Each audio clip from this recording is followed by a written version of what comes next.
Hello everyones, মাইএসকিউএলের no connect to server যে problem সেটাকে সলভ করার পদ্ধতি একবার দেখে নিই।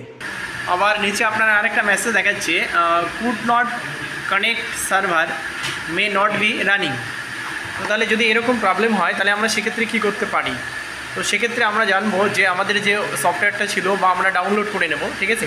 তো সেই ডাউনলোড সফটওয়্যারটাকে জাস্ট একবার রিইনস্টল করে দেবো, ঠিক আছে। ইনস্টল তো হয়ে আছে, একবার শুধু রিইনস্টল করবো। তো তাহলে এর জন্য আপনি প্রথমে সফটওয়্যারটাকে ডাউনলোড করে নিন, নতুবা আপনার যেখানে আছে সেই লোকেশন থেকে ওপেন করে এটাকে এক্সিকিউট করে দিন, ঠিক আছে। তাহলে রাইট ক্লিক করে রান করে দিলাম, ইয়েস করব। ইয়েস করার পরে এবার আমরা এটাকে পুনরায় একবার ইনস্টল করব, তবে সেই পোর্শনটাই করব যেটা আমাদের দরকার। আমাদের শুধুমাত্র সার্ভারটা দরকার, ঠিক আছে। দেখে নিন, নেক্সট করে দিলাম। নেক্সট করার পরে দেখুন আমাদের বাকিগুলো কিন্তু অলরেডি ইনস্টল করা আছে, ঠিক আছে। তাহলে এগুলো আপনার ইনস্টল করার দরকার নেই, শুধুমাত্র সার্ভারটাই আর একবার ইনস্টল করে দিন, ঠিক আছে। তাহলে আমরা এক্সিকিউট করার পরে এবার আমরা শুধুমাত্র সার্ভারটাকে নেক্সট করে এটাকে ফিনিশ করব।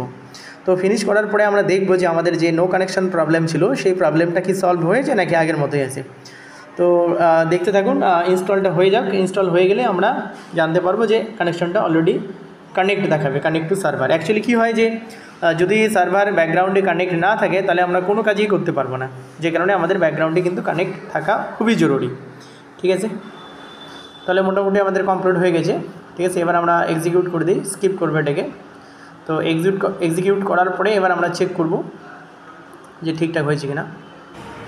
তাহলে মোটামুটি কমপ্লিট হয়ে গেল। এবার আমরা ক্যান্সেল করে পুনরায় একবার ওপেন করে দেখব যে আমাদের এটা কাজ করছে কিনা। তাহলে আমি মাইএসকিউএল ওয়ার্কবেঞ্চটা ওপেন করছি। ওপেন করার পরে আমরা একটা কমান্ড দিয়ে দেখব যে আমাদের ডেটাবেস কী ক্রিয়েট। হ্যাঁ দেখুন, রুট পাসওয়ার্ড দিয়ে আমরা ঢুকে যাচ্ছি। তো রুট পাসওয়ার্ড দিয়ে ঢুকে গেলে এখানে যে রেড কালারের ছিল নো কানেক্ট সার্ভার সেটা কিন্তু উঠে গেল।